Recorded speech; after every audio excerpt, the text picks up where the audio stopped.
It's BAFTA nomination time, even though we just got the Oscar nominations literally last week. But hey, it's award season. Anything can happen, right? Even though this is all the way around. It's weird, but we're going to get through it together. I'm going to go and present 6 categories because the other categories are pretty predictable. And we want to know what's going on with these acting races with Best Picture and Director. I'm Josh Blumenkrantz, and welcome to the Movie Buddy. So without further ado, let's get into it. So the first category I got is Best Film. We're just going to go right into it.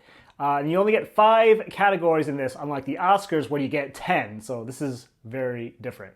So I got Hamnet, I got One Battle After Another, I got Sinners, Sentimental Value, and Marty Supreme. But watch out for Frankenstein or Begonia. These two could easily get in and take one of these out. But honestly, I feel like this is your top 5. Like, you look at the Oscar nominations in a field of 10. These are the movies that got the most nominations out of anything else. Like, it's kind of hard to deny. I mean, Hamnet, I think BAFTA's going to eat this up. I think it's going to get more than just Jessie Buckley, in my opinion. There might be other categories that it wins in. And then One Battle After Another, could it get other categories? I'll go over that in just a second. Sinners, I mean, it was the top nomination leader of the year for the Oscars. It got like 16 nominations. It broke the record. That's crazy. It's never been done before. That is monumental. Love Sinners. And then Sentimental Value, I mean, we thought that it was kind of losing steam a little bit and just made a comeback in a major way, the Oscars, with getting 9 nominations. And now I think BAFTA is going to even give us more clarity on that and like how much the international branch really loves this film. So that's good. And then Marty Supreme. Marty Supreme did fairly decent, a little bit under than what we thought it was going to do. It didn't get double digits, but it got 9. It got 9 nominations. I'm wondering if it's going to get into another category, which I will go over very shortly. But in terms of Best Film, this is what I got. I feel pretty good about it. There are 5 other films that could get in, but I think this is pretty solid. But I mean, I guess watch out for Frankenstein. Could have an international appeal. Same with Begonia if they really like Yorgos. But yeah, this is what I got for Best Film. Next up, we got Director. The nominees are One Battle After Another, Hamnet, Sentimental Value, Sinners, Marty Supreme, and Begonia. Yeah, this feels pretty solid. I mean, this is basically the Oscar 5 with an addition, with it being Begonia, because Yorgos did not get into the Oscars. Yorgos Lanthimos didn't get in. But yeah, I feel pretty good about this. I mean, One Battle After Another, it's PTA. He's in. Let's be real. Hamnet, Chloe Zhao. She made DGA. She made the Oscars. She's probably going to make this. If she doesn't, I'll be shocked. Sentimental Value, same thing. Joachim Trier. I mean, like, he is killing it right now. International. He is the international director at the Oscars, people. He is there. It feels pretty solid. And then Sinners, Ryan Coogler. Come on. He made it everywhere. People doubted him, but no, he made it all the way through. BAFTA is no exception for this. I really think he gets in there. If he doesn't, I will be shocked beyond all belief. That makes no sense. It's the nomination leader. Come on. And then Marty Supreme, Josh Safdie. Fresh out the gate, solo directorial debut alone. And man, did he crush it. He did so good with this movie. If he doesn't get into director, like, I will be bewildered beyond all belief. And then finally we got Begonia, Yorgos Lanthimos. I'm only saying him just because, like, there really isn't another viable option in terms of like Best Picture directors associated with those Best Pictures. So Begonia just makes sense on paper because I can't see anything else getting in. Like, I truly can't. Like, this is it. It's him. Like, and other people didn't really get shortlisted as far as I'm concerned. So yeah, I feel pretty good about this director lineup, and I think you should too. All right, next up, Best Actress. And the nominees are Jessie Buckley, Renata Rensby, Rose Byrne, Emma Stone, Kate Hudson, and Chase Infinity. All right, so a lot to talk about a little bit with this one. So Jessie Buckley for Hamnet, she's in. She's like locked beyond all belief, locked. She's winning everything. It's a clean sweep. Then you got Renata Rensby for Sentimental Value. People doubted her, but she made it everywhere except for the Actor Awards. But again, they didn't really watch international films, so like, who cares? Whatever. And then Rose Byrne, she's in. She's made it literally everywhere. She did not miss a beat. You should be pretty solid about Rose Byrne. Like, come on. Like, she's amazing in If I Have Legs, I Kick You. She just won a Golden Globe. She's doing very well, and she's going to get in here. She's going to get in. And then Emma Stone for Begonia. I mean, come on. Like, she made it, like, everywhere. She didn't even have to try. She's like the Meryl Streep of our generation. She's going to get in for BAFTA. Just making the trip down to London just to lose. But if she won here, I would be so surprised. I'm wondering, does Jessie have any competition? I mean, I know I said she was locked, but like, I would like to see a little bit of a shake up in this race. Maybe BAFTA's usually when it happens, especially an actress. You never know. You really never know. But I do think they're going to go for Jessie pretty well, unless they go over someone else. And then I'd have Kate Hudson. She made it into Globes. She made it into the Actor Awards. And then she just got nominated for an Oscar last week. It's crazy. I can't believe it. She does have a lot of friends in the industry. She is good in the movie, but the movie itself is just not like, oh my God, fantastic. But she is very good. She plays a real life person who went through a lot. And then you have Chase Infinity. You know, I wanted Chase to get nominated for an Oscar so bad. I thought she was great in one battle after another, but people are going to argue like it's a supporting performance, and I could see that. She's not in the movie like as much as the others. And she's very good. It's a debut performance. You know, she's young. I think she's going to be fine, but I just really wanted her in there. But no, Kate Hudson took her out. But also watch out for Jennifer Lawrence for Die My Love. It's a weird international thing that I think the BAFTAs would go for.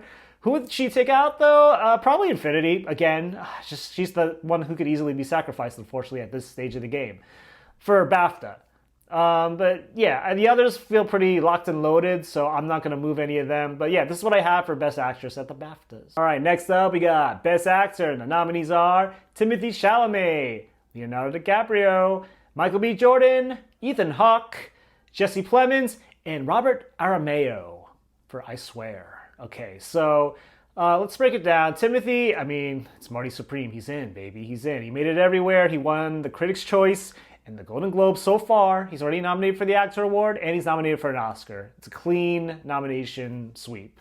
And then you got Leonardo DiCaprio for One Battle After Another. Same thing. He's made it literally everywhere. Hasn't missed. He's going to get in here. Michael B. Jordan, yeah, he's in. He made it everywhere. And people doubted him, but no, he's the face of Sinners. He plays twins. He's in. It's great. And then Ethan Hawke for Blue Moon. I really thought he wasn't going to make it. I really did think that, but he got shortlisted. Andrew Scott got shortlisted for BAFTAs specifically, and he made it everywhere. He made it into Golden Globe. He made it into Critics' Choice. He made it into the Actor Awards. He just got nominated for an Oscar even. I watched that movie. It was fine. It's okay. He's good. The movie itself is a lot of talking, but nevertheless, he's in. Ethan Hawke is in. And then Jesse Plemons. Oh my God. See, here's the thing, because Wagner Moura is not here. He didn't make the shortlist, so he's not going to get nominated for BAFTA. But Wagner Moura made everywhere else. Critics' Choice, Golden Globe. Actually, he didn't make the Actor Awards. He did not make it. Jesse Plemons made it there. So it's interesting, isn't it? Very different with the international people. But no, he didn't make it there. And then he did get a nomination for the Oscars in the end. He did win the Golden Globe. So don't worry about Wagner Moura not being here. It's just, he's just not getting a BAFTA, I guess. But yeah, Jesse Plemons is going to get nominated for BAFTA, though. I'm pretty sure of it. They love Begonia enough. There's space for him, so he's in. But then you got Robert Aramayo. I hope I'm saying that right. He's nominated for I Swear. He's also nominated for the Rising Star Awards, so I feel like that's why he's going to get in. I just don't see him not getting in at this point. It's a very British thing to do. You know, support their own, and that's what the BAFTAs like to do. You'll see a lot of British films in here that are not nominated anywhere else this year. Hopefully Ballad of Walls Island. But watch out for Joel Edgerton for Train Dreams. He only made it in Globes and Critics' Choice, and then that's where his reign kind of ended. But I could see him maybe popping up in here. I mean, if they love Train Dreams enough to give it another acting, or give it an acting nomination at all. I don't know. And then watch out for Harry Melling for Pillion. That's a really good movie. It comes out in February in the States. I really loved his performance in it. He was great. I only really know him from like Harry Potter and a few other films, but this is where he really shines as a leading man. Fantastic performance, and go see Pillion. But yeah, these are my nominees for Best Actor at the BAFTAs, and I feel pretty solid. All right, supporting actress time, and the nominees are Inga Ipsdottir Lilius, Tiana Taylor, Amy Madigan, Wunmi Mosaku, Emily Watson, and Odessa Zion? But watch out for Ariana Grande. Okay, so let me break this down. Inga is in for sentimental value, okay? The only place she missed was the Actor Awards, but again, they didn't watch the movie, so who cares about that? And then you got Tiana Taylor for One Battle After Another. Just made it everywhere. Made it everywhere. She just won the Golden Globe. It's looking really good for her. If she wins just another award show, I think she's got this Oscar in the bag. And she just hosted SNL. She crushed it. Crushed it. She's everywhere. She's in The Rip. I think that's that movie on Netflix that I haven't watched yet, but I heard it was so-so, but whatever. And then Amy Madigan for weapons hasn't missed a beat. She's landed everywhere. It's a horror performance, but it's a damn good horror performance. I have no reason to believe that BAFTA doesn't put her in there. And then you got Wumi Misaku. So she made the Critics' Choice Awards, right? Yeah, but not the Globes. But then she made the Actor Awards, and then she got nominated for an Oscar last week. So now I think she will get into BAFTAs because Sinners got 16 nominations. So she's going to get swept up in that just like she did for the Oscars. And she's British, so that's like a bonus. So yeah, I think she's in. Then Emily Watson I have in because I think they're going to go Hamnet crazy and they're going to put her in there, even though she's not in the movie that much. Plus, she's Emily Watson. Like, she's beloved beyond all the British people. So yeah, I think she's looking pretty good. And then I have Odessa Zion. All right, people are going to be like, okay, you just love Odessa Zion, which I do, but I really think she's very good in the movie. Unfortunately, she did not get an Oscar nomination. That just like tore my heart out. I'm so upset. But if she was going to lose to anybody, I'm glad it's Elle Fanning, who, by the way, was not shortlisted. So she will not show up in this category at all. But here's the thing. Here's the thing. I think Odessa Zion can make it into here only for one reason. She was number 6. She was close. She didn't make it. So this is going to prove my theory that Odessa was in the running, but she just didn't make it in the end. So I hope I'm right. I would love that. But then watch out for Ariana Grande. So Grande made it everywhere. She made Critics' Choice. She made a Golden Globes. She made the Actor Awards. She did not make it for the Oscars, though. I predicted that she would not and that she would miss, and that she did. She did miss that. And who did she miss it for? It could be Elle Fanning. It was basically Elle Fanning. But yeah, that's what happened. But watch out. Maybe BAFTA will like her enough to put her in, if they even like Wicked anymore. I really don't know. I mean, the Oscars kind of showed us that they didn't like Wicked because Wicked blanked completely. It got nothing. So I don't think Grande's going to get in, but if she does, I won't be 100% surprised. I'll be very disappointed, though. But whatever. It is what it is. This is my supporting actress lineup. And the end. In the last category I'm going over for the BAFTAs is supporting actor. And the nominees are Stellan Skarsgård, Benicio del Toro, Jacob Elordi, Sean Penn, Delroy Lindo, and Paul Mescal. But watch out for Andrew Scott and Alexander Skarsgård. All right, so Stellan is doing great. Okay, I mean, he got nominated everywhere, hasn't missed a beat, except for Actor Awards. I'm sorry, he did miss there, but again, they didn't watch Sentimental Value for some crazy reason. I don't get it. And I'm an actor, but whatever, it's fine. But I think he's gonna win BAFTA, pretty sure of it. And he's gonna get nominated, so don't worry about it. Then you got Benicio del Toro. He made it everywhere. He hasn't missed. People love that performance. He's good. One Battle is doing very well right now, so don't worry about Benicio. He's in for sure. And then you got Jacob Elordi. He's made it everywhere. He won Critics' Choice. I mean, come on. He's good. And then Sean Penn, yeah, same thing. He's made it everywhere. You know, say what you will about the man and like how his performance is in the movie, maybe cartoonish, you know, antagonist, whatever. But like, he's made it everywhere, and he's gonna make it in here. I'm pretty sure of it, unless they hate him, but I don't think they do. And then Delroy Lindo. Oh my God, like. He missed everywhere except the Oscar. It's unbelievable. I couldn't believe it. I would have thought Miles Caine would have gotten over him, but no. He got in for Oscar in the end. And with Sinners getting 16 nominations, I think he's going to repeat at BAFTA as well. Like, he has to. If he does it, I will be very surprised and like kind of confused a little bit, if I'm going to be honest. But yeah, Delroy Lindo, I think he's in. And then lastly, I do have Paul Mescal, who is the one who lost to Delroy Lindo in the Oscar nominations. He took him out. So I think Paul will make it in because there's space for him, and I think they're going to go Hamnet crazy, personally. So yeah, Paul is in. But watch out, though. He could miss. He could miss for either Andrew Scott and Blue Moon, if they like that performance enough, because, you know, Ethan's in. So, like, you could put Andrew Scott in there as well, even though it's kind of like a whatever performance.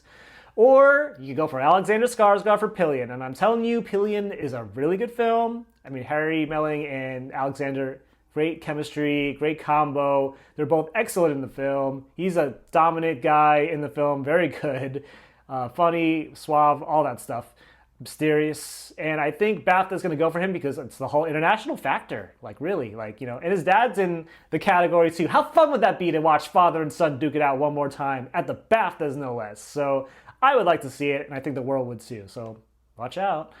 But that's what I have for supporting actor. It's pretty much the Oscar lineup except for Mescal. Not Pascal. Mescal. Paul Mescal. So yeah, I feel pretty solid on that. There you have it. Those are my BAFTA nomination predictions. Tune in on the 27th. I'm going to be up bright and early to watch these nominations like a crazy person at 4 a.m. in the morning. God help me. But thank God this is the last time I have to wake up mad early. These time zones are nuts, but it's okay because it's Oscar season, it's award season, it's fun. It's all in good fun. But yeah, I'll be up to react to the nominations, go over them, what I think. And if this has any impact on the Oscar race, we'll see. I don't know. I'm very excited to see what gets nominated there. But thank you so much for listening. If you like what you heard, go and hit the subscribe button on the channel. Greatly appreciate your feedback and your support. And remember, when you go to the movies, bring your buddy and talk about movies. Or the BAFTAs, maybe. Until next time, bye.